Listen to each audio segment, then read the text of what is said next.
Bonjour et bienvenue dans le podcast de la maison Panajou. Moi c'est Deftom, je suis photographe et aussi l'animateur de ce podcast. Et Panajou, c'est la plus ancienne boutique photo de France. C'est aussi une boutique en ligne sur le site panajou.fr où vous pouvez acheter du matériel photo et vidéo. Pour ce nouvel épisode du podcast Panajou, j'ai le plaisir d'accueillir Gabriel Bascou, alias Eperdumance. Bonjour Gabriel. Bonjour Thomas. Comment vas-tu ? Très bien, merci et toi ? Ça va très bien. Je précise que c'est des conditions un petit peu particulières. C'est la première fois qu'on fait ça pour le podcast. C'est un enregistrement à distance. On a FaceTime en ce moment. On s'enregistre tous les deux chacun de notre côté. On verra bien ce que ça va donner. Eh bien écoute Gabriel, on va parler de toi, de ton parcours dans ce podcast. Mais pour celles et ceux qui ne te connaîtraient pas, est-ce que tu peux te présenter ? Alors je m'appelle Gabriel Bascou. Je suis photographe amateur depuis 10 ans et professionnel depuis 5 ans. En fait, j'ai un parcours un peu particulier où, après le bac, j'ai fait une année de médecine, ensuite 3 années pour devenir orthoprothésiste. Ah oui. J'ai travaillé 1 an et demi en tant qu'orthoprothésiste et j'ai refait 3 ans d'études pour être infirmier. D'accord, donc loin de la photo. Voilà, exactement, un parcours qui me prédestinait à la photographie. Et qu'est-ce qui t'a fait changer de parcours comme ça pour que tu viennes à la photographie ou en tout cas à l'image ? Alors, en fait, je viens d'une famille vraiment où un peu tout le monde est dans la santé et le social. Donc, pour moi, c'était assez naturel d'aller vers ces études-là. J'avais, on va dire, des facilités par mon éducation. Ouais. Et en fait, j'ai toujours aimé la photo sans l'expliquer pourquoi. Et mais la première fois où j'ai vraiment pris un appareil photo entre les mains, c'est suite à un petit accident que j'ai eu quand j'avais 19 ans et où je me suis retrouvé immobilisé plusieurs mois, voire un peu plus d'1 an. Et en fait, j'ai compensé toutes les activités que je faisais avant, où j'étais assez sportif, par la découverte. J'ai fait mes premiers pas dans la photo, quoi. D'accord. Ça se ressent que tu es actif, parce que tu bouges un petit peu dans tous les sens et tu vas un peu partout, on va en parler. Par rapport à la photographie, c'est quoi aujourd'hui ton sujet de prédilection ? Parce que je vois des choses assez variées sur ton compte Instagram.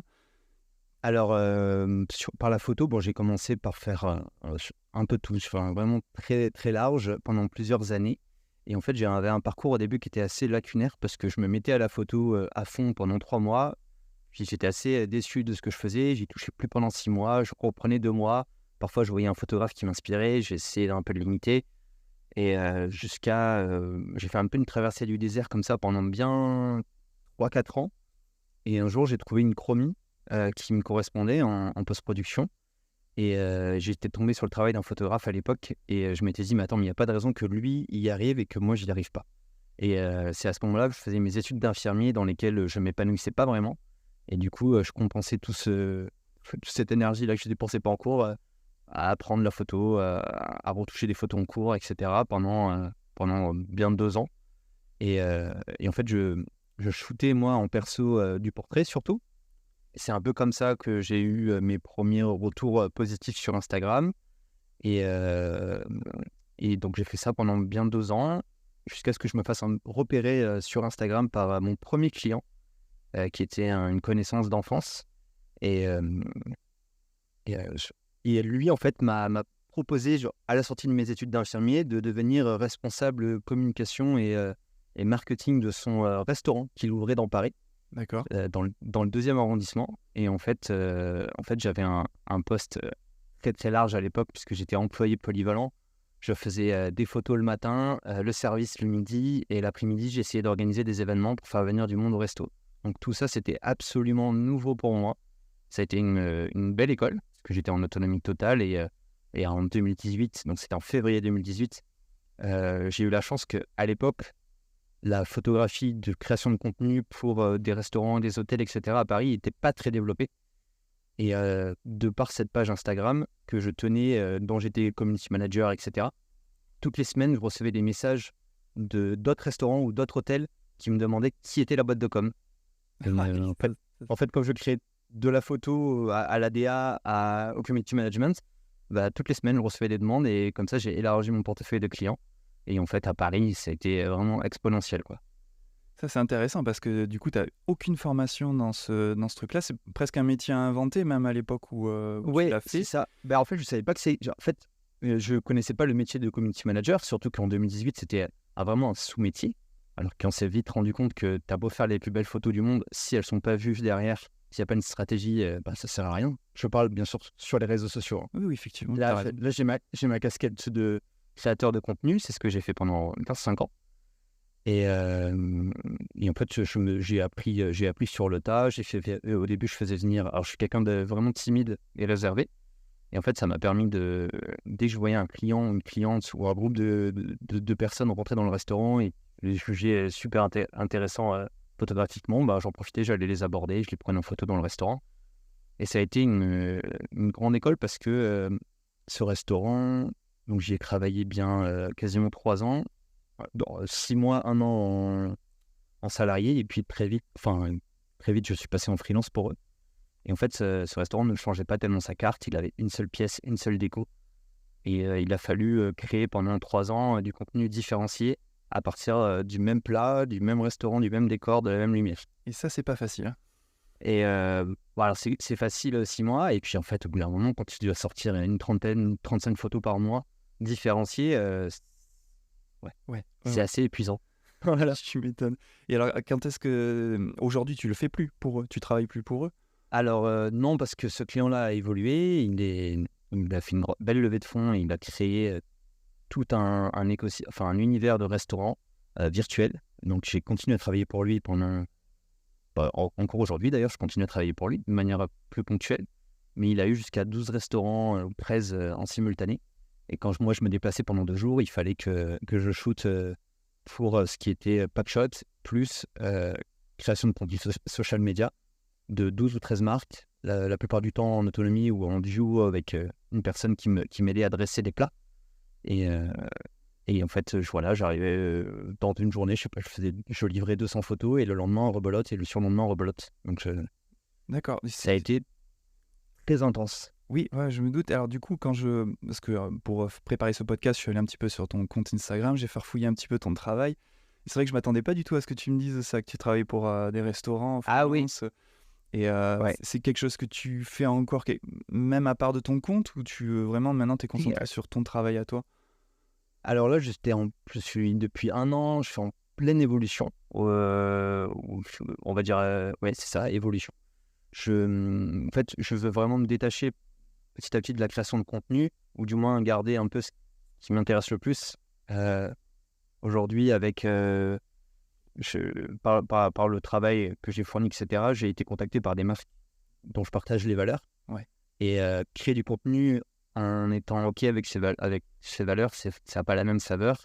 Et en termes de motivation, ça n'a rien à voir. Donc, je me garde un peu la création de contenu pour mes sujets de prédilection, qui sont, on en discutera plus tard, mais j'aime beaucoup l'aventure, l'automobile. Ouais. Et la création de contenu, alors j'ai des clients réguliers depuis bientôt 5 ans maintenant, donc je garde les plus fidèles. Et c'est vrai que j'évite de prendre de nouveaux clients là-dessus, petit à petit. D'accord. J'avais besoin de ça parce que j'ai failli, l'année dernière, j'ai failli arrêter la photo, À ce point-là? Ouais, quand en fait, j'enchaînais les shootings parce que la demande, elle est constante. Et la pression aussi, il faut parfois livrer 35 photos tous les jours pendant 1 mois, en plus la retouche, plus plein de choses. Donc, puis c'est pas. Alors, de base, le culinaire, j'avais rien contre, mais à la fin, je commençais à plus pouvoir. J'avais pas d'affinité particulière avec ce milieu-là. J'ai appris à le faire et à la fin, je le faisais de manière très rapide, concise, etc. Et c'est pour ça qu'on me rappelait. Mais je prenais plus du tout de plaisir à le faire. Donc, je me suis un peu écœuré de la photo dans ce sens-là. C'est-à-dire que quand on shoot toute la semaine ce genre de client, arrivé le week-end, on a envie de poser l'appareil et de faire totalement autre chose. Donc, ça fait presque 2 ans en fait que je crée très peu de contenu pour moi-même. Et voilà, c'est vrai que je communique pas du tout sur la création de contenu pour l'hôtellerie et la restauration. Oui, mais comme je te dis, quand on va sur ton compte, c'est pas ce qui te ressemble, j'ai l'impression. D'ailleurs, j'avais une question sur ce sujet. On voit beaucoup Manon qui est sur ton compte. Ouais. Est-ce que c'est ta muse? Oui. Parce que pour le coup, on la voit beaucoup. On s'est rencontrés sur une collaboration, sur un shooting. Et on a repris contact une petite année plus tard, un peu moins d'1 an. Et voilà, on avait plein de choses dès le début. On a fait un 0 à 100, c'est incroyable, Ouais. qui nous a bien rapprochés. Et ensuite, ça s'est enchaîné avec le confinement. Ah oui, c'est vrai Donc, qu'il y a eu le confinement. J'ai tendance à l'oublier qu'il y a eu ce confinement. ouais, c'est vrai. Donc, moi, j'ai fait convalescence plus confinement. Et du coup, c'est vrai qu'avec Manon, on en a profité pour pas mal créer à ce moment-là. Et juste après également. Et on fonctionne bien ensemble. On a nos DA qui s'accordent. C'est sûr que c'est chouette quoi d'avoir Oui, c'est chouette. une modèle Ouais, c'est sous la surtout main. que vous avez une histoire ensemble, donc en fait, c'est super beau quand ça se passe comme ça. Ouais, c'est clair. Je suis pas à plaindre. Et j'avais une question. Pourquoi Hyperdumance? Pourquoi ce nom et Parce que quand j'avais 14 ans, ça sonnait super bien sur Skyblog. Tu fais partie de ceux qui ont eu un Skyblog, d'accord. C'est véridique. Alors, mes souvenirs, c'est quand j'avais 13 ans, 12 ou 13 ans, je suis parti pour habiter à La Réunion. Et mon souvenir, c'est que j'étais pas forcément assis à côté de mes parents, quoi. Et j'avais une dame à côté qui avait un bouquin. Et je me rappelle d'une phrase sur ce bouquin qui disait vous arrivez-vous à lire l'éperdument sur mes lèvres? Et en fait, ça voulait rien dire, cette phrase. Et je crois que le livre entier voulait rien dire. Et en fait, je trouvais que ça sonnait... J'avais jamais entendu ce mot-là. Je pense qu'il a été inventé par l'auteur. Et je trouvais que ça sonnait français. Ça tenait d'un seul mot. Je me suis dit, tiens, pourquoi pas. Mais bon, j'avais 14 ans, quoi. Donc, on fait pas c'est pas nos meilleures décisions à cet âge-là. Ouais, puis en même temps, ça dépend. Mais tu l'utilises toujours, finalement. Bah ouais, je me suis tâté plusieurs fois à me renouveler. Mais vu le nombre d'inscrits sur Instagram, c'était compliqué de... Gabriel, c'était déjà pris. Ça m'aurait bien plu, mais je crois que c'est un joueur de foot qui l'a. Ouais, oui, d'accord. Gabriel Bascou, le anti. Non, juste Gabriel. Ah, Mais juste même le Gabriel Bascou, tout est pris. Donc, j'aurais pu m'appeler Gabriel Bascou 06. Je trouve que ça faisait moins pro. Tiens, d'ailleurs, j'en profite, une question que j'avais pas du tout prévue. Il n'y a pas si longtemps que ça, là, il y a quelques jours à peine, il y a Instagram qui a mis la certification par abonnement en place. Et, Ouais. moi, par exemple, tu vois, tu parlais d'éperdument, que ça te plaisait parce que ça tenait en un seul mot, entre autres. Ouais. Moi, c'est DevTom sur les réseaux sociaux. Et ce qui me plaît justement, c'est ça aussi, c'est que ça tient en un seul mot. Et c'est un peu ma marque depuis des années, parce que ça fait presque 20 ans que je fais de la vidéo. Avec l'assertif, j'ai essayé de l'apprendre. Et tu es obligé de mettre ton nom et ton prénom. Sauf que mon nom, je ne l'ai jamais mis sur les réseaux sociaux. Ça me dérange un peu. Puis je préfère DevTom, en fait. Mais il ne te laisse pas l'opportunité d'avoir une certif avec juste un nom. Donc, par exemple, toi, avec éperdument, tu es obligé de mettre ton nom et prénom pour avoir le certif. Je sais pas si tu avais essayé. Non, j'ai pas essayé, mais j'ignorais. Ok. Tu peux pas aller plus loin. Et alors, Pas ouf. non, c'est pas ouf. Et alors, fais attention, je préfère te le dire, parce que tu payes avant de continuer à paramétrer l'assertif. Et donc, moi, j'ai payé les 17 balles qui sont prises. Et ensuite, il me demande de changer mon nom de profil et de mettre un nom-prénom à la place de mon nom. Et je dis, ah, mais non, je veux pas. Donc, j'ai réussi à me faire rembourser par Apple, mais c'est juste incroyable. On l'adore, ce Marc. Merci pour tout ce qu'il fait pour cette belle application. Ah, c'est incroyable. Du coup, toi, t'es pas prêt de passer par la case nom-prénom pour ton travail en général, là, même pas que pour l'assertif? Non, mais parce qu'en plus, ils les sont déjà pris, donc ça serait un peu problématique. Ouais. Ok. Tant pis, c'est comme ça. Bon, j'ai vu aussi que tu étais un grand passionné de voitures. Ouais, alors ça, c'est une passion que j'assume depuis un peu plus d'1 an maintenant. Parce que tu l'assumais pas avant.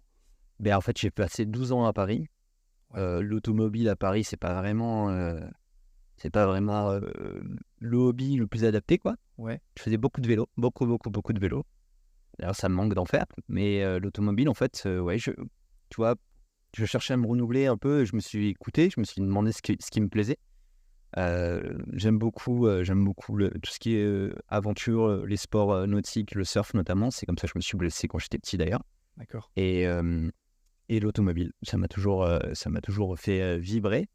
Donc, il y a 1 an et demi, j'ai commencé à proposer des shootings à des passionnés, à des gens qui collectionnaient, etc. Et en faisant du vélo, d'ailleurs, j'ai discuté avec un pote qui m'a dit ah, mais moi, je connais un mec qui a un hangar avec des voitures, rempli de voitures. Je dis, bah, ok, top, je veux prendre son numéro. Et en fait, on s'est appelé. Je lui ai proposé un shooting et il m'a proposé de co-créer une chaîne YouTube sur l'automobile. Lasco Show. Alors, ouais, c'est ça. Donc, Ok. moi, je suis photographe et la vidéo, c'est un autre monde. Je sais le faire de manière un peu artisanale, mais c'est pas, je ne me prétends pas vidéaste. Ok. Et du coup, 1 an et demi plus tard, on est toujours là. Continue à faire des vidéos. J'ai un petit peu progressé en montage. J'aime toujours pas ça. Il faut bien que quelqu'un s'y colle. Et ça fait 1 an et demi que ça dure. Et ça m'a permis de vivre de belles aventures autour de l'univers automobile, que ce soit la compétition, la collection, Qu'est-ce que vous les faites modèles. exactement sur cette chaîne YouTube?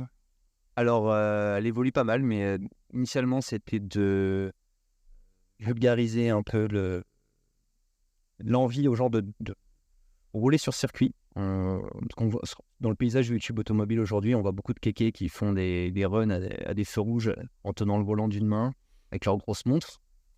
Donc, on voulait apporter un œil un peu plus passionné, un peu plus pro, on va dire, et puis surtout relayer des bonnes pratiques. Ouais. Et mon collaborateur qui s'appelle Laurent est un ancien pilote de rallye et cascadeur aujourd'hui. D'accord. Donc, lui, ça fait 15 ans qu'il fait ça. Il baigne là-dedans, donc il connaît tout le monde, il connaît tous les spots, il roule toutes les voitures.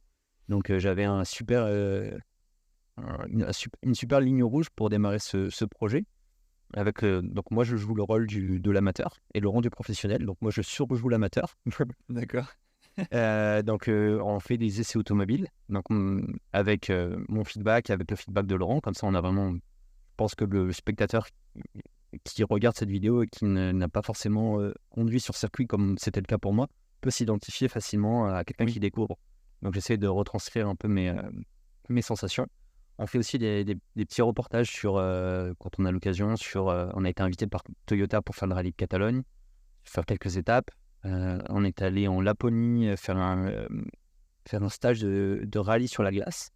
C'était assez incroyable. Tu m'étonnes.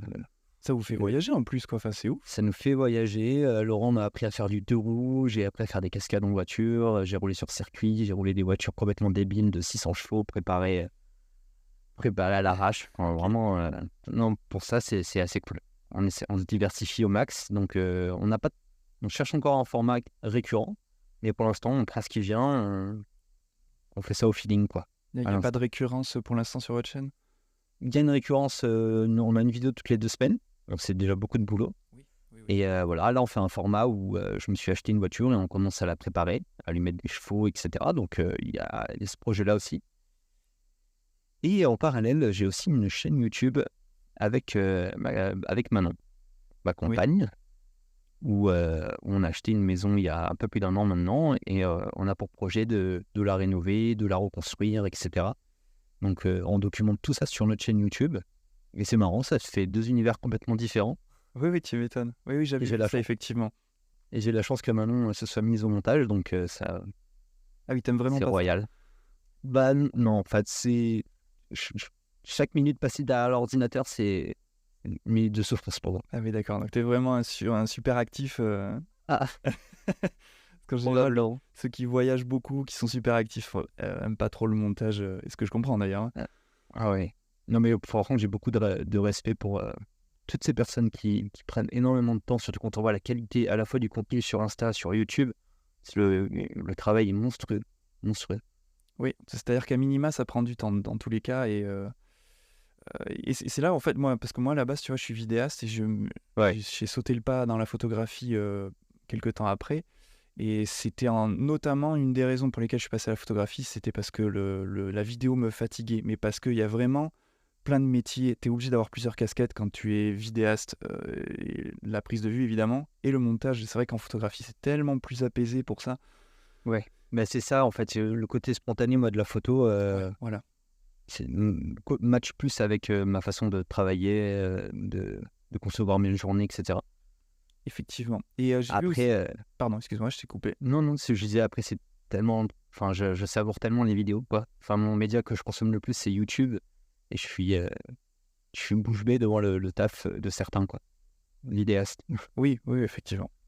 Effectivement. Mais ce qui requiert souvent une équipe d'ailleurs pour avoir quelque Ouais. chose de qualitatif aujourd'hui. La production sur YouTube a monté d'un cran par rapport à il y a 5-10 ans. C'est phénoménal, hein. Ah bah oui, mais partout, mais même on le voit, même sur Insta, Ouais, c'est fou, quoi. ouais. C'est fou, là, tout le monde est bon maintenant. C'est vrai. Et d'ailleurs, pour continuer avec les voitures, tu possèdes un Defender que tu mets souvent en scène aussi? C'est toujours le cas? Ouais, Tu l'as toujours? c'est ça. Et d'ailleurs, là, je m'en séparerai jamais. Je l'ai acheté il y a un peu plus de 2 ans et demi et je le restaure petit à petit depuis. Je fais une peinture complète. On a fait une réfection du moteur juste en prévision, en prévention, pardon. Et ça m'a permis d'avoir 2 sponsors que j'affectionne particulièrement, qui sont Front Runner, c'est un équipementier de 4x4. D'accord. Ils sont basés en Allemagne et ils font du super matos, super photogénique, enfin, c'est royal. Ok. Tout ce qui est galerie, accessoires.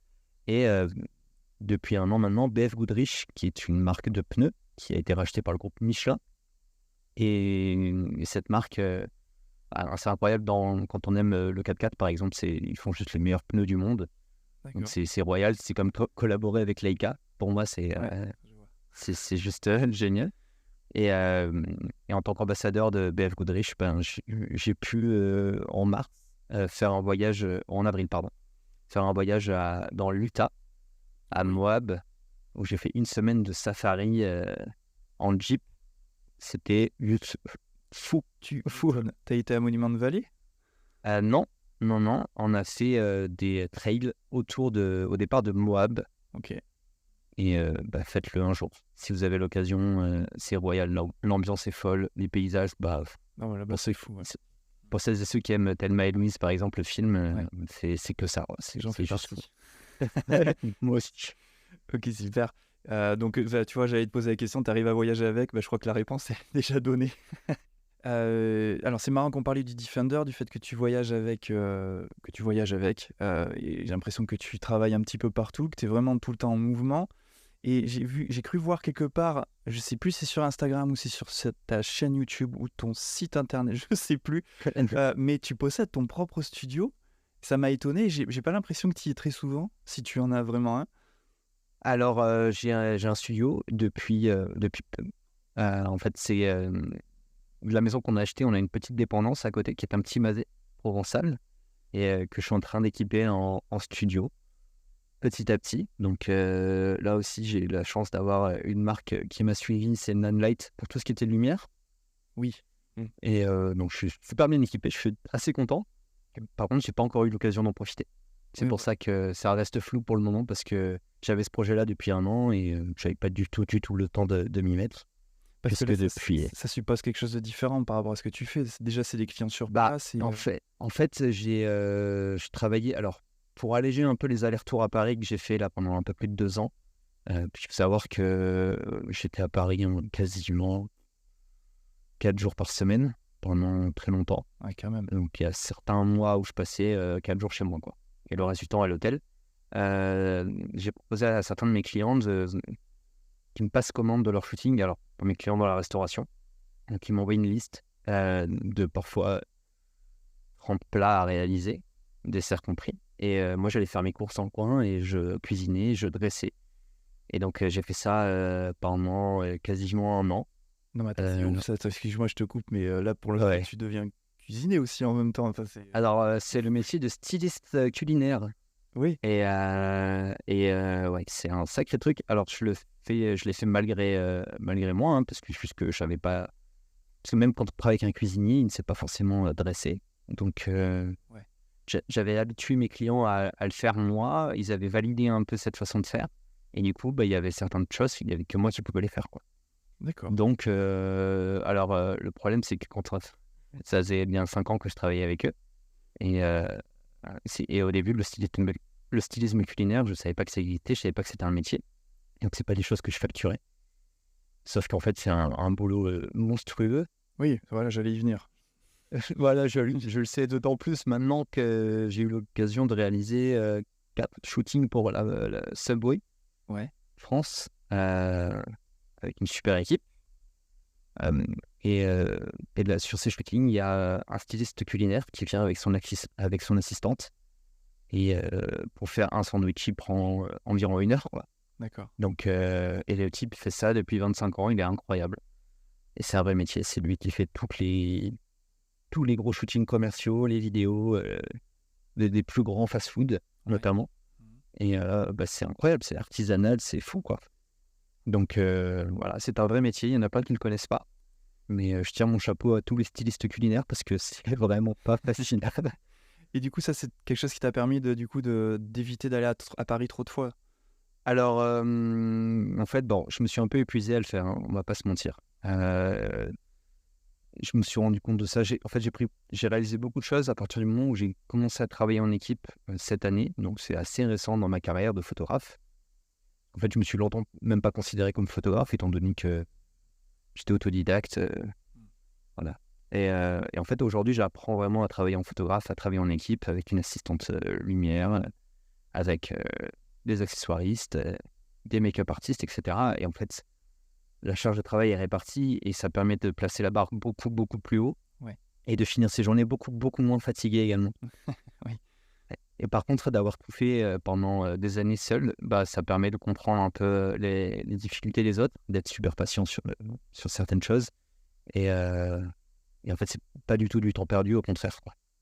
Oui, bien sûr. Je connais bien le problème. Enfin, le problème. Voilà, Qui n'en est pas un, mais pour la vidéo, ça n'a rien à voir, hein. Quand tu commences à juste faire de la réal et déléguer la prise de vue et le montage derrière, quand tu es vraiment dans ce que tu aimes faire, c'est fou, quoi. Oui, complètement. Complètement. On va parler un peu de matériel. Avec quel matériel tu travailles aujourd'hui ? Alors, aujourd'hui, je suis sur du SL2 et un 24-90 pour tout mon travail pro, on va dire. En perso, j'utilise un M10P. Ok. Donc ça, c'est mes 2 boîtiers principaux. J'ai un M6 qui voit pas souvent la lumière du jour. Parce qu'en fait, c'est un objet que je voulais énormément et en fait, le process de l'argentique me correspond pas. Ah oui, d'accord. Forcément, parce que je suis tout le temps en déplacement, donc je dépose les pellicules et je vais jamais les chercher, quoi. Ok. On connaît bien le problème aussi. Ah mais alors je serais basé dans une grande ville, j'habiterais notamment proche de chez Banajou, où il me verrait toutes les semaines. Là, je suis un peu dans la pampa. Et puis parfois je pars, je fais mon sac pour 3 jours et en fait je suis parti 2 semaines, quoi. Donc non, j'ai essayé et c'est vrai que ça me correspond pas. Après, mais alors attends, je fais une parenthèse, tu vois, ça c'est intéressant ce que tu me dis, parce que l'argentique, le processus te correspond pas, mais est-ce que ça voudrait dire qu'il y a 30 ans de ça, si tu avais été photographe ou si tu avais voulu être photographe, ça se trouve, tu ne serais pas devenu photographe, tu vois ce que je veux dire ? Oui, probablement, hein, mais ça, on ne sait pas. On ne saura jamais. On ne saura jamais. Après, là, c'est juste que tout va très vite. On est habitué à ce que tout aille très vite et à l'instantané. Mais moi, c'est vrai que c'est un peu comme ça que je vois la photo, hein. Faut que ça prenne entre le moment où tu shootes, le moment où tu retouches. Je passe plus du tout une journée. Je vide plus une batterie d'appareil photo. Je remplis plus une carte mémoire. Je passe plus une journée de retouche sur l'ordinateur, quoi. À part en pro, quand j'ai pas le choix. Mais en perso, j'ai mon boîtier avec moi, je vis ma vie et quand il y a un moment qui m'intéresse, je le shoot, je fais une dizaine de photos et puis basta. Voilà, c'est un peu comme ça que je consomme la photographie à titre perso. Après en pro, je suis beaucoup plus généreux. Ouais, là c'est normal. Puis après, de toute façon, je te disais ça, c'était juste pour comment dire, un débat philosophique, mais c'est vrai que en fait le numérique a apporté un tout nouveau workflow, une toute nouvelle méthode de production, et en fait beaucoup de choses auraient pas été possibles à l'époque de l'argentique. Des choses qui nous paraissent normales aujourd'hui l'auraient pas été à l'époque. Donc et en fait je suis rentré par la photo je pense, j'avais une attirance, je trouvais ça un peu magique et vu que je pense que je suis assez matérialiste. C'est aussi pour ça que j'aime les voitures. En fait, j'aime les beaux objets, j'aime les choses qui ont du sens, l'artisanat, j'adore le savoir-faire, etc. Et aujourd'hui, c'est notamment pour ça que je suis chez Leica, parce que c'est encore des appareils qui sont faits à la main en Allemagne. Plus que pour le temps, voilà, quoi. L'histoire, elle compte énormément. Et en fait, j'ai commencé chez Nikon à l'époque. Puis j'ai commencé à vouloir collectionner tous les objectifs. Et en fait, je me retrouvais pas. Enfin, je m'épanouissais pas dans la photo. J'étais toujours déçu de ce que je faisais. Et je me suis dit, tiens, je vais tout bazarder. Il y avait un photographe que j'adorais à l'époque. Le nom a changé tellement de fois sur Instagram que j'ai encore du mal à le retrouver. Ok. Je crois que son vrai nom, c'était Marc Delmars. Ok. Il ne communique pas beaucoup sous ce nom-là. Et lui, il utilisait un Sony A7R2 avec une bague d'adaptation pour des objectifs Leica en monture M et un 35 1.4 Wacklander. Et en fait, j'étais tombé fan de son travail. Et je m'étais dit, tiens, je vais tout revendre, tout mon matos, et je vais repartir qu'avec un A7R2 et un 35 manuel. Ok. À cette époque-là, j'étais pas... j'allais passer pro. Quelques semaines après, j'allais passer pro. Et en fait, j'ai tout bazardé. Je me suis retrouvé avec un truc, un montage un peu chelou entre un A7R2 qui était à l'époque qui venait de sortir, quoi, quasiment, en 2018. Je crois qu'il est sorti en 2015, mais en 2018, il se vendait encore 3500 € ou 3000 €. Possible. Et cet objectif-là, quoi, un petit objectif manuel, microscopique. Et là, je me suis vraiment éclaté, quoi. En fait, la contrainte de plus pouvoir shooter de la macro jusqu'au téléobjectif, quoi, la contrainte a fait que j'ai beaucoup progressé. Et depuis, petit à petit, je me suis repris des objectifs pour pouvoir bosser derrière. Mais j'ai quasiment tout fait avec ça pendant 2 ans. Donc pas Et d'autofocus. Pas d'autofocus, non. Ok. Pas d'autofocus. Alors, à part, je m'étais pris un 90 macro pour le boulot et peut-être un 50 ou un 55. Ok. Mais c'est tout, quoi. En fait, je travaille en focal fixe et la plupart du temps, en manuel sur mes débuts. Et un jour, j'ai pu m'offrir le M10P sur le bon point. Avec une histoire un peu... En fait, je cherchais un 35 1.4 et il y a quelqu'un qui le vendait sur le bon coin, attaché à un M10P quasiment neuf. Et en plaisantant, j'ai écrit à cette personne en lui demandant si elle faisait pas crédit. Et il m'a dit non, mais par contre, je le vends pour m'acheter à l'époque, un Fuji moyen format.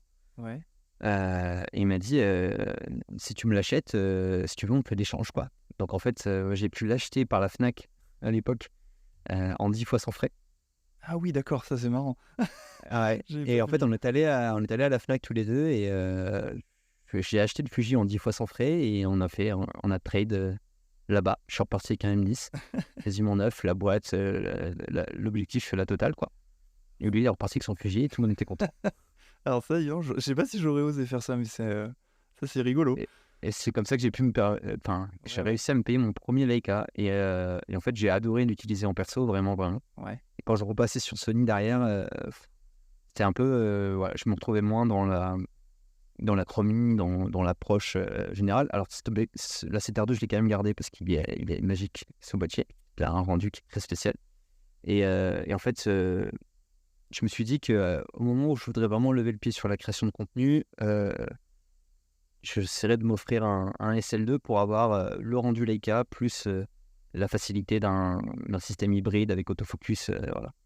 Le meilleur des deux mondes. D'accord. Et j'ai franchi ce pas-là il y a 1 an, grâce à Panajou notamment, qui m'a fait des solutions de paiement plusieurs fois également. Donc voilà, je les en remercie. Et depuis, ma carrière a vraiment pris un tournant.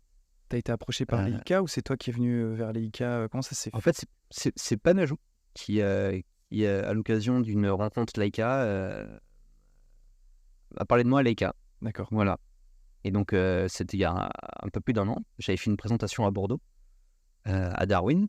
Et je me rappelle. Ça s'était très bien passé. Enfin, voilà, super. Et puis, depuis, on collabore régulièrement ensemble. Donc, t'es pas ambassadeur Leica à proprement parler encore ou... Non, alors ce système d'ambassadeur est assez particulier chez Leica. Ils en ont pas 50. Ouais. Voilà, après, ils sont ce qu'ils appellent des leaders d'influence. Ouais. Je pense que c'est... voilà, les marques ont à peu près ce même système. Il y a 2 paliers. Okay. Il y a les influenceurs et micro-influenceurs et après il y a les ambassadeurs. Voilà. Mais écoute, si un jour j'ai la chance de l'être, ce serait une belle... oui, ce serait un bel accomplissement pour moi, mais j'estime avoir encore un long voyage photographique à faire avant d'en arriver là. C'est toi qui le dis. mais pourquoi pas, je te vois bien ambassadeur Leica en tout cas. Ah ouais, quand j'aurai les cheveux grisonnants. Et tiens, on va parler un petit peu encore de matériel. Il ressemble à quoi l'appareil photo dans 10 ou 20 ans pour toi? Alors, c'est une question que je me suis jamais posée, je t'avoue. Moi, je pense qu'on a atteint une limite technologique, en fait. Alors, je pense que la photo est en train de basculer vraiment sur deux versants. T'as les gens qui sont branchés vraiment tech. Ouais. Tu le vois quand tu discutes avec des gens, par exemple, qui sont branchés Sony maintenant. Et c'est vrai que quand je rencontre un photographe et qui me parle matériel et qui parle Sony, en fait, je me rends compte qu'on n'a pas du tout les mêmes attentes. Je Voilà. vois. Mhm. Moi, j'ai une approche qui est beaucoup plus sensorielle. Euh, un rapport à la photographie qui est beaucoup plus sensoriel, quoi. Je vois un fichier, je sais s'il me plaît ou s'il me plaît pas. Je vais pas aller zoomer dans les angles à x200 pour regarder le piqué dans les angles, ce genre de choses. Au contraire, je cherche du matériel qui a du caractère aujourd'hui. C'est pour ça que j'utilise parfois des vieux objectifs, parfois tout ce qui me passe un peu sous la main. Même sur mon 24-90 Leica, là, qui est un objectif super incroyable. Je rajoute une série de filtres que j'ai sous la main pour parfois dégrader un peu sa qualité optique, parce que je ne recherche pas du tout une image clinique. Après, ça, c'est très personnel. T'es sur l'intuition. Voilà, sur l'intuition, et je m'intéresse vraiment plus trop à la partie tech, quoi, aux nouvelles capacités. Enfin, on l'a vu, j'ai l'impression que moi, quand j'ai commencé à m'intéresser vraiment à la photo, un peu avant 2018, il y avait la course au mégapixel. On s'aperçoit que cette course, elle a été abandonnée. Plus ou moins. Elle y est Ouais, encore un peu plus ou pour moi quand même. ouais, c'est vrai. Mais en tout cas, les gens ont compris que plus de millions de pixels n'est pas synonyme de. Non, oui, ça, d'accord, ça, Voilà. t'as parfaitement raison. Mais la Mais il y course. avait une espèce de course commerciale aussi à celui qui allait sortir le plus de pixels. Oui, oui, effectivement. Donc en fait, pour moi, il faut trouver son ratio, ce qui correspond. Alors aujourd'hui, mon travail, j'ai jamais fait de tirage ou quoi que ce soit. Donc moi, 24 millions de pixels, ça me va. Et encore à l'époque, même avec 2 millions de pixels, les gens faisaient des tirages. Donc c'est encore différent. Ouais. Mais ouais, il faut. Pour moi, la photo, ça reste l'appareil photo, ça reste vraiment un outil. Il en existe plein et plein d'usages différents. Donc pour moi, il y aura toujours l'outil adapté à ton besoin, quoi. Donc, pas forcément d'attente sur l'appareil de 10 ou 20 ans. Enfin, attente ou Non, projection alors de ce qui pourrait te sembler arriver dans le futur. non, en fait, j'utilise tous mes boîtiers comme j'utiliserais mon Leica M10. C'est-à-dire que je touche vraiment aux ISO, aux vitesses et à l'ouverture, et c'est tout. Quand il y a un autofocus, ouais, je l'utilise en spot. Et c'est tout. En fait, j'ai une utilisation très très sommaire. Alors, je suis sûr que ça peut faire des choses incroyables, hein, mais c'est pas du tout mon approche. Ok. Voilà. Et c'est pas grave. C'est que je ne saurais pas vous parler de performance d'autofocus, etc. Je sais que je pourrais te dire, ouais, l'autofocus, il est pas ouf, ou celui-là, il arrache, mais c'est tout, quoi. Notamment moi, que j'ai utilisé le Leica SL2 pour le concours qu'ils avaient lancé en mars, il me semble. Ouais. Et moi, je suis Nikon. Et c'est désastreux parce que tout mon workflow est basé sur l'autofocus aujourd'hui. Ouais. Et le SL2 était pas du tout. J'arrivais pas à l'utiliser, quoi. C'était un. Non. Alors, moi, il m'a vraiment. Pareil, alors, j'avais un Sony A7R2 puis un Sony A7 III. Vraiment pour la création de contenu, donc des choses un peu sans saveur que je faisais, mais qui étaient à des super outils, d'une performance folle, quoi. Hein. Ouais. L'A7 III, je suis parti dans le Vercors pendant 3 jours en autonomie, avec des poulkas et des skis de randonnée, des skis alpins, il me semble. Et dès le premier jour, on s'est pris une pluie. Donc, on a été mouillé pendant 3 jours non-stop à dormir dans le froid par des températures négatives quasiment toute la journée. Un régal. Et le boîtier n'a pas bronché une seule fois. Mais c'est acheté les batteries au cas où. Ouais. Et à la fin des 3 jours, j'étais encore sur ma première batterie. Il me restait 35%. J'avais fait 2000 photos. Clairement, un outil incroyable. Et c'est vrai que quand je suis passé au SL2, que je lui ai mis une rafale parce que j'avais l'habitude de shooter par un petit rafale. Ouais. Le boîtier, il est pas. En fait, il y a une façon de l'utiliser, quoi. Et Mais qui s'adapte au photographe. Toi, ce que je veux dire par là, c'est que ta philosophie de la photographie correspond à Leica. Voilà, je pense. C'est ça qui est important. Et moi, c'est pas le cas, pour le coup. Ouais. Ah, mais je comprends tout à fait. Moi, j'ai eu avec le SL2, ouais, l'autofocus, tu peux t'arracher les cheveux, quoi. Surtout quand tu viens d'autres marques où enfin, ça n'a rien à voir, quoi. Oui, oui, complètement. Ça n'a rien à voir. Voilà. Et moi, j'ai l'impression que que là, on est arrivé quand même à une certaine limite matérielle, quoi, qu'ils peuvent toujours nous faire mentir. Ça, c'est absolument incroyable. À chaque annonce, ils nous sortent des trucs absolument incroyables. À chaque fois, constructeur interposé. J'ai l'impression que là, la bataille, elle va plus être sur l'intelligence artificielle et ce que Ouais, va exactement. proposer Ouais. le boîtier en termes mince, j'arrive pas à trouver d'aide aux photographes, en fait. Bah, c'est assez. Alors, moi, je trouve ça assez effrayant. Euh, Là, on le voit déjà, hein, j'ai acheté un petit Sony pour faire du vlog. Et en fait, je l'allume et je mets rec, hein, c'est tout ce que je fais avec. Ouais. Et en fait, je me suis aperçu qu'il me lissait la peau. Oui. Sans que je lui ai demandé de le faire. Tu peux les désactiver, je crois, hein, cela dit. Certainement, mais c'est sûr. Bon, j'ai pas pris la peine de le faire et puis ça m'arrange bien de temps en temps. Mais je trouve ça incroyable que ce soit d'office comme ça, setup comme ça. Ah, c'est Et fou. Là, bon, après, ça fait gagner du temps sur certains trucs. Enfin, l'avantage, c'est que si t'as un éclairage qui est pas fou, bah, ça va venir t'adoucir les ombres sous les yeux, etc. Donc ça, je le garde, quoi.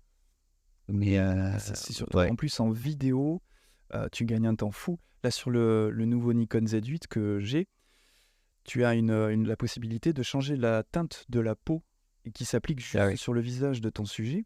Alors, autant en photo, tu vois, c'est plutôt simple de faire des corrections à la volée sur Lightroom, peu importe. C'est très simple de le faire, mais en vidéo, il faut déjà maîtriser un peu le suivi de sujet. C'est déjà beaucoup plus complexe à mettre en place. Mais là, dès la prise de vue, tu peux faire des corrections sur la peau, lisser la peau. Alors, bref, tu l'utilises ou pas, ça c'est un autre problème, mais c'est quand même particulièrement impressionnant les outils qu'on a. En plus, on en est que là, on l'effleure à peine. Oui, on l'effleure à voit peine. des cours. Mais c'est assez étonnant parce que moi, je considère l'autofocus comme de l'IA aussi. Et on a l'habitude d'avoir ça depuis déjà longtemps. Et j'ai l'impression j'ai l'impression que le monde découvre un petit peu l'IA, mais en fait, c'est quelque chose qui existe à minima, hein, mais qui existe déjà depuis longtemps dans les boîtiers. Ouais, clairement. Par l'autofocus, notamment. Et c'est vrai que l'autofocus, moi, j'utilise vraiment la plupart du temps que en spot, quoi. Surtout quand tu es dans une foule, alors il détecte tous les sujets, il bascule d'un sujet à l'autre, il va pas savoir analyser et se dire c'est ce sujet-là qui ressort le plus. Voilà. Là-dessus, c'est pour ça que j'ai encore du mal à l'utiliser. Mais je pense que là, encore une fois, je suis désolé de parler Nikon, mais c'est parce que je parle pour ma propre expérience vu que j'ai un boîtier Nikon. Ils ont sorti ça fait un petit moment que ça existe chez Nikon, hein, mais il y a des espèces de boîtes que tu déplaces dans ton cadre, et il n'y a que dans ces boîtes que la détection de sujet va se faire. Donc quand tu as une foule, cette petite boîte, tu la déplaces sur ton sujet, et à chaque instant, il fera le point sur l'œil de ce sujet. Donc en fait, t'es main dans la main avec l'IA, en fait. C'est-à-dire que tu as l'appareil qui est là pour tous les calculs d'autofocus notamment, entre autres, et puis toi, tu lui indiques où le faire exactement. Donc il y a une prise en main qui est superbe pour ça. Et alors, je faisais une petite parenthèse là, je suis désolé, mais qu'est-ce que tu penses de l'IA justement, mais d'une manière générale? Et je te pose cette question parce que là, ça prend une ampleur phénoménale, notamment avec Photoshop et sa bêta sur Photoshop. Je ne sais pas si tu as l'occasion de la tester. Oui, je suis en train de l'utiliser d'ailleurs actuellement, elle me sert bien. Ouais. Parce que là, récemment, j'ai été contacté par Citroën pour shooter les 75 ans de la 2 chevaux. Ok. Donc, j'étais en Paris. Merci. J'étais pareil en autonomie pendant 3 jours sur ce shooting-là, pour plein de raisons, des raisons budgétaires notamment. Et en fait, là, je me retrouve pour faire des économies de fond photo. J'ai utilisé un seul fond blanc de 30 mètres. Et donc, j'ai essayé pour chaque partie, je le conservais pour 2 voitures à chaque fois. Donc, j'avais des traces de pneus qui apparaissaient. Et ces traces de pneus, c'est juste un enfer à effacer sur le blanc, tout en conservant les ombres, les ondulations, enfin, un truc fou. Et là, avec l'IA, je sélectionne grossièrement la zone. Je marque Remove Tire Tracks et ciao, quoi. J'ai juste fait à la perfection en conservant les ombres, enfin des choses que j'aurais jamais su faire. Alors pour moi, c'est un énorme gain de temps. Ouais. Après, j'aurais préféré avoir du budget et déléguer ce travail-là à un retoucheur, une retoucheuse. Bon, là, c'était pas le cas, donc là, ça me sert énormément, oui. Bah, dis-toi qu'aujourd'hui, si tu fais appel à des services d'un retoucheur, il va probablement utiliser l'IA, donc je sais même pas si Ouais. là, on parle Bien carrément sûr. de remplacer un métier presque, hein, au bout d'un moment. Je, voilà. Non, mais je disais pas ça péjorativement, parce qu'il Non. y a plein d'évolutions dans le monde qui ont supprimé des métiers, on le sait. Là, l'IA, tu parlais d'effacer des traces de pneus, donc ça c'est super cool, ça te fait gagner un temps fou. Il y a aussi la création, tu vois, parce que c'est du contenu génératif, là, ce que propose Photoshop. Et moi, Ouais. j'ai fait un shooting portrait en studio, là, il y a pas longtemps, et je lui ai demandé de rajouter un hibou sur l'épaule de ma modèle. Il m'a rajouté un hibou hyper réaliste. Ouais. Et waouh, j'arrive pas à savoir quoi en penser encore. Non, il faudra certainement le préciser par image, mais Ouais. je pense que pour des usages du quotidien, des tâches un peu, euh, comme on dit, voilà, comme effacer un fond, enfin des traces sur un fond blanc, Oui, des espèces de corvées. voilà, tout ce qui est corvée, c'est top. Après, je pense que les gens reviennent petit à petit à une recherche d'authenticité. Et bon, on verra, hein. En fait, moi, je pense que je commence à penser un peu comme un vieux, là. Je crois que j'ai pris un coup. Mais enfin, est-ce qu'il y a le plus intéressant, c'est que c'est le résultat? Est-ce que c'est le process? Je sais pas. Ouais. Ça dépendra pour qui. En fait, je pense que tout le monde y trouvera son compte. Ouais, je pense que ça va. En fait, il y a des métiers qui se fusionnent, tu vois. Je pense à graphiste, illustrateur, qui se fusionnent tout d'un coup avec photographe. Il va y avoir des clans qui vont forcément se diviser. Il va y avoir des photographes à l'ancienne. Ouais, Et je pense qu'il y aura toujours du public pour c'est ça. ça. Et puis les photographes plus hybrides qui vont s'amuser avec ce genre de choses, hein. Mais là, la question, elle se posait notamment pour le culinaire qui enchaînait les shootings. Je veux dire, j'avais parfois des commandes, c'était réaliser le shooting complet d'un restaurant indien. Et en fait, je me retrouve à shooter des entrées, des plats et des desserts qui ont certainement été shootés des centaines de milliers de fois partout dans le monde. Et ce client-là créait une marque ou deux par semaine. Moi, j'arrivais plus à tenir le rythme. Et je lui ai dit à un moment donné, mais il faudrait qu'il y ait une IA qui suggère des menus entiers. Parce que voilà, un poulet coco, je veux dire, ça a été shooté des milliards de fois. Donc là, c'est du tap. Je sais pas s'il y avait une IA qui permettait de te sortir un menu à partir de sortir un shoot photo à partir d'un menu, ça serait fou, quoi. ChatGPT, peut-être. J'ai fait des tests, c'est pas Bah voilà, comme on dit, c'est le début, hein, donc ça marche parfois ça marche pas du tout. Mais petit à petit, enfin, c'est fou quand on voit ce que ça fait depuis même pas un an. Oui, voilà. C'est sûr qu'on y arrivera, quoi. Ouais. Et C'est très exponentiel, ça arrive d'un coup. Alors que pourtant, ça fait des années qu'ils travaillent dessus pour le. Tu vois, c'est pas venu momentanément comme ça, c'est pas l'année dernière qu'ils se sont réveillés, mais c'est vrai que là, ça a pris une envolée auprès du public notamment. C'est pour ça que ouais. c'est sur toutes les lèvres là en ce moment. Moi, là où je trouve ça plus inquiétant, c'est alors j'ai appris que maintenant à la fac et tout, tous les étudiants font leurs devoirs sur ChatGPT, quoi. Eh ben oui, Bah, je l'aurais fait aussi certainement si ça existait à l'époque, hein. moi je te confirme. Mais ouais, putain, tu te dis, Ouais, non, en c'est fait, on fait marcher de moins en moins. Ouais, ouais. Et c'est aussi Eiichiro Oda, voilà, le dessinateur du manga One Piece, qui a pris. Alors, je sais pas si c'est un coup de com' génial ou si c'est la stricte vérité. A priori, son dernier tome ou son dernier chapitre, je sais pas, il l'a écrit avec ChatGPT.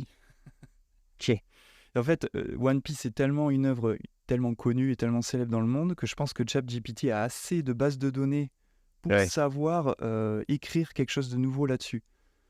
Et voilà. Alors, je sais pas si, vraiment, hein, je sais pas si c'est un coup de com' ou s'il a vraiment fait, mais on en est là quand même. C'est vrai, t'as la grève des scénaristes et des acteurs à Hollywood. Oui, en ce moment même. Mais là, voilà, c'est le genre de travers qui existe avec ce genre de choses qui m'énerve. Là, c'est une révolution et c'est vrai que je pense qu'on n'a même pas la capacité d'imaginer tout ce qui peut se produire. Ouais, mais là, tu vois, la grève, Encore. c'est c'est à cause des humains. C'est parce qu'ils Ouais. veulent le beurre et l'argent du beurre, quoi. Ils veulent faire travailler un acteur 8 heures en studio et puis après faire ce qu'ils veulent avec son visage, etc. Ouais. Tu vois, Ouais. c'est même pas la techno là que je critique, c'est l'utilisation de l'humain qui est complètement stupide. Et c'est ce que l'humain fait de tout. Oui, ouais. C'est ça, hein. Ah, mais c'est très déprimant quand même. Ouais, puis c'est pas tu me dis ce que je pense, tu me demandes ce que je pense de l'IA. je pense que ce sera très confort. Après, c'est pas forcément un monde dans lequel j'aurais eu envie de vivre et je suis très content d'avoir 32 ans aujourd'hui et d'avoir connu quand même quelques années sans les réseaux sociaux notamment. Quelques années un peu authentiques. Oui. Et c'est vrai que je pense qu'on a à peu près de la même génération. Pour moi, c'est des années qui ont énormément compté. Oui. Et là, aujourd'hui, je serais un peu effrayé d'avoir un ado, une ado, et je ne saurais même pas quoi lui dire quoi, par rapport à Snapchat et compagnie. Enfin, il se passe des trucs. Waouh. C'est, je te rejoins complètement. Et justement, j'ai toujours un thème comme ça. Enfin, pas toujours, mais souvent un thème comme ça sur mes podcasts où je parle des réseaux sociaux, notamment Instagram, parce tu es très présent sur Instagram, comme moi. Qu'est-ce que tu penses d'Instagram en termes de risques liés à la santé mentale, la comparaison, le temps passé, ce que ça engendre sur Ouais. la vie? Qu'est-ce que tu en penses? Alors, c'est un formidable outil pour moi qui était assez introverti. Ça m'a permis de me décloisonner au maximum et de rencontrer des gens vraiment. Et je dois toute ma carrière et mon épanouissement à Instagram, hein, on va pas se mentir. Toutes mes collaborations, toutes les expériences que j'ai pu vivre, la plupart de mes amis aujourd'hui viennent d'Instagram. Parce que quand on est à Annecy, qu'on cherche des gens qui font de la photo outdoor, Instagram permet d'aller vraiment cibler quelques personnes clés et tu les rencontres et forcément ça se passe hyper bien parce que c'est absolument ce que tu as envie de voir sur le moment. Ouais. Donc pour ça, c'est royal, ça permet de se motiver parfois à faire des choses qu'on ne ferait pas spécialement dans notre quotidien. Donc c'est un outil vraiment hyper puissant. Et à côté de ça, ouais, tu as des travers. Alors tu as ceux qui consomment Instagram, puis tu as ceux qui créent. Et de ce que j'ai compris, c'est que les gens qui créent énormément, eux, consomment très peu. J'ai souvent entendu parler de gens qui se mettaient des limites de temps. Et en fait, c'est vrai parce que le problème, c'est que ça lisse complètement. Il y a des trends, donc tu vas avoir une belle photo, elle va être reliée un peu partout. Et tout le monde, inconsciemment ou pas, va reproduire cette photo-là. Et donc, en fait, ça lisse complètement le truc. Et même parfois, je me rappelle d'une photo qu'on avait fait avec Manon. Et un peu plus tard, on avait vu des gens qui l'avaient reproduite. Et on s'était un peu indigné à l'époque. Et en fait, on s'est aperçu qu'il y avait encore des... certainement que nous-mêmes, on avait été influencés parce qu'on avait déjà vu cette photo quelque part. Donc en fait, sans l'apercevoir, on avait copié plus ou moins quelqu'un, quoi. Oui. Et ça, et puis t'as le côté où tout le monde semble avoir une vie extraordinaire et si tu commences à te comparer, ça peut vite te bouffer la vie, ouais. Effectivement. Et ce que tu parlais juste avant, tu vois, par rapport aux inspirations, tu vois une photo qui te plaît, inconsciemment ou consciemment, tu la reproduis. Le problème d'Instagram, j'avais lu un article à ce sujet, hein, c'est pas moi qui l'invente pour le coup, c'est que par les algorithmes, ils ciblent tes préférences, ils ciblent ce que tu aimes, et au bout d'un moment, tu es enfermé dans une bulle de ce qui te convient et surtout pas ce qui te convient pas, tu vois. Et c'est ça aussi le problème. Ce que tu disais, que Instagram lisse les inspirations, lisse les tendances, parce qu'en fait, on est tous enfermés dans notre petite bulle d'inspiration qui nous plaît. Je m'en suis rendu compte, bon, bien sûr quand j'ai lu cet article, mais je m'en suis rendu compte aussi quand moi j'ai cherché de l'inspiration ailleurs, parce que j'ai été beaucoup présent sur Instagram en tant que consommateur pendant longtemps, et pour le meilleur et pour le pire, et c'est quand j'ai commencé à acheter des bouquins sur des photographes, quand j'ai essayé d'aller chercher des inspirations ailleurs en fait, parce que la photographie n'est pas que sur Instagram, et c'est là que je me suis rendu compte en allant chercher des choses que j'aimais pas, en allant chercher des choses qui me surprenaient parce que je les avais jamais vues sur Instagram, que j'ai développé quelque chose de plus simple vis-à-vis d'Instagram d'une manière générale, vis-à-vis de l'inspiration en général, quoi. Non, mais c'est clair. Je considère toujours si t'es en manque d'inspiration, le côté, c'est hyper éprouvant de créer sans arrêt, surtout quand tu dois créer sur commande. Et les moments où tu te recentres, où tu te ressources, etc., ça peut être en regardant un film, en lisant un bouquin, en écoutant de la musique, en allant à la plage. Et l'inspiration aujourd'hui, moi j'ai un peu fermé les vannes là, pour justement me reposer, vivre complètement d'autres choses et faire un peu le stop. Et là, je pense que je suis encore en pleine évolution. Donc là, je suis plus dans un temps calme, on va dire, où je me recentre sur certains trucs. Et puis je fais mes boulots à côté qui sont en cours. C'est plus un temps d'introspection. Là, je profite un peu du mois d'été où c'est plus calme.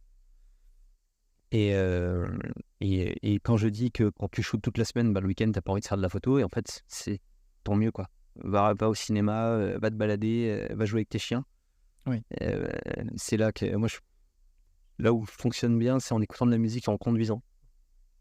Là, tu fais vraiment marcher. Tu peux pas toucher à ton téléphone, donc tu fais vraiment marcher ton imaginaire. Et en fait, tu t'aperçois que ça va mieux, quoi. Ouais. En gros, ne pas essayer de se détendre sur Instagram. Ouais, surtout pas. Ouais, ça happe complètement. Ouais, je comprends. Gabriel, écoute, on arrive à la fin de ce podcast. On va finir par tes projets sur l'avenir. Ce que tu peux nous partager, hein, parce qu'effectivement, il y a peut-être des choses que tu peux ne pas nous partager, mais quels sont tes prochains projets, événements qui arrivent là? Alors, comme je l'ai dit, là, je suis encore en pleine réflexion. J'ai un peu toutes les planètes qui s'alignent, donc ça, c'est royal. Oui. En fait, j'arrive à un moment donné où c'est un moment que j'ai très attendu. C'est ce moment où j'allais pouvoir me détacher de la création de contenu parisienne. Et cette année, enfin l'année précédente, l'année scolaire précédente, j'ai réussi à construire des relations de confiance avec des marques que j'ai citées tout à l'heure. Ouais. Et ces marques aujourd'hui sont en attente de projets bien plus importants que la simple commande photo par moment. Donc je suis en train de modifier ma façon de raisonner et de penser plus grand. Donc c'est pas facile. Oui. Mais j'essaie d'avoir des projets qui à la fois ont du sens pour moi. Si je pense à l'automobile, c'est pas juste prendre son 4x4 et faire 10 000 km pour dire j'ai fait 10 000 km avec mon 4x4. Si je le fais, ça sera pour une raison précise, parce que je ne peux pas prendre autre chose que le 4x4. Je pense que c'est important aujourd'hui aussi d'être conscient de... On est obligé de penser différemment. Ouais. J'adore la période des années 70 à 90 où c'était YOLO. Ouais, je sais. Et tu voyais des Paris-Dakar fous, des expéditions incroyables comme le Camel Trophy. Enfin, c'est des trucs qui pourraient plus du tout exister, quoi. Il y avait même des constructeurs, il y a même Citroën qui a fait un Paris, Kaboul-Paris. Et enfin, il y a des reportages là-dessus, c'est super lunaire, c'est vraiment fou. Je vous les conseille. C'est des choses que j'aurais aimé vivre, mais je pense qu'aujourd'hui, il faut le faire de manière plus consciente. Donc voilà, c'est tout ça. Ça sera des projets de voyage. J'ai un projet de livre aussi. D'accord. Mais quel j'en suis sujet au stade sur sur on va dire le lifestyle. Je veux pas trop en dire. D'accord, ok. Non, mais je te demandais au cas où tu puisses m'en dire quelque chose. Ouais, non, tant que c'est pas fait. D'accord, ok. Donc là, on est partout. On est à l'état de réflexion sur ces projets-là. Après, à côté de ça, j'ai toujours mes clients. J'ai toujours la chaîne YouTube avec ma compagne la chaîne s'appelle Gab et Manon. Ouais. Et toujours mon projet avec Lascaux Show. Donc, on va dire que j'ai plusieurs cordes à mon arc. J'avance un peu tous ces pions. Et voilà, quoi. Et l'aventure avec les ICA, qui va sûrement pas s'arrêter. Et l'aventure avec... c'est ça. Donc, faut l'entretenir, faut la chérir. Et en tout cas, je suis ravi du tournant que ça prend, de l'évolution tranquille. C'est chouette, quoi. Ouais, c'est super. Je suis vraiment content pour toi. Merci. Écoute, merci Gabriel pour avoir accepté notre invitation à la Maison Panajou. Avec grand plaisir. Merci à toi. Où est-ce qu'on peut te retrouver? Alors, éperdument sur Instagram. Ton site internet, c'est quoi? Eperdumance.com, mais je pense qu'il a pas été mis à jour depuis au moins 3-4 ans. Donc vaut mieux passer par Instagram. Instagram surtout. Je poste peu en ce moment, mais je partage pas mal en story. Des moments de vie ou des backstage. Il y a plein de choses malheureusement, j'ai fait des jobs super intéressants ces derniers temps, mais je peux pas du tout les poster pour le moment. Ouais. C'est un peu le regard de la médaille, mais c'est pas grave. Sinon, YouTube, Gab et Manon ou Lascaux Show. Voilà. Et avec ça, normalement, vous êtes au courant de tout. Parfait. J'invite les gens à venir te découvrir ton univers. C'est gentil. Et puis merci à vous, chères auditrices, chers auditeurs. Je vous invite d'ailleurs à venir vous abonner à la page Instagram Panajou pour ne rien manquer de l'actualité du magasin et du podcast. Je vous donne rendez-vous le mois prochain pour un nouvel épisode. Salut! Ciao!